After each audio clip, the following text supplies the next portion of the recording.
కుర్రాడి దగ్గరికి ఒక పెద్దని పాము వస్తుంది. కానీ ఇది ఈ కుర్రాడిని ఏమీ చేయదు. ఎందుకంటే ఈ కుర్రాడికి చిన్నతనంలో ఒక గుడ్డు దొరుకుతుంది. ఇతడు ఈ గుడ్డును తనతో ఇంటికి తీసుకువెళ్తాడు. అయితే మరుసటి రోజు ఆ గుడ్డు పగిలి అందులో నుండి ఒక చిన్న పాము బయటకు వస్తుంది. ఇతడికి ఆ పాము పిల్ల నచ్చి దీనితో రోజు ఆడుకుంటూ ఉండేవాడు. అయితే ఒకరోజు ఈ పిల్లాడు ఆ పాముతో ఆడుతూ ఉండగా ఇతడి తండ్రి వచ్చి చూసేస్తాడు. అప్పుడు ఈ పిల్లాడి తండ్రి ఇతన్ని కొరతాకి వస్తూ ఆ పామును బయట వదిలేయమని తిడుతూ ఉంటాడు. దీంతో చేసేదేమీ లేక ఈ పిల్లాడు ఆ పామును తీసుకువచ్చి అడవిలో వదిలేస్తాడు. కానీ ఈ పాము పిల్లకు ఇతన్ని వదిలి వెళ్లడం ఇష్టం ఉండదు.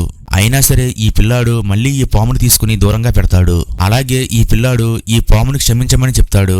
నేను పెద్దయ్యాక వచ్చి నిన్ను మళ్ళీ తీసుకువెళ్తాను అని చెప్తాడు. ఇంతలో ఈ పిల్లాన్ని వెతుక్కుంటూ తన తండ్రి వస్తాడు.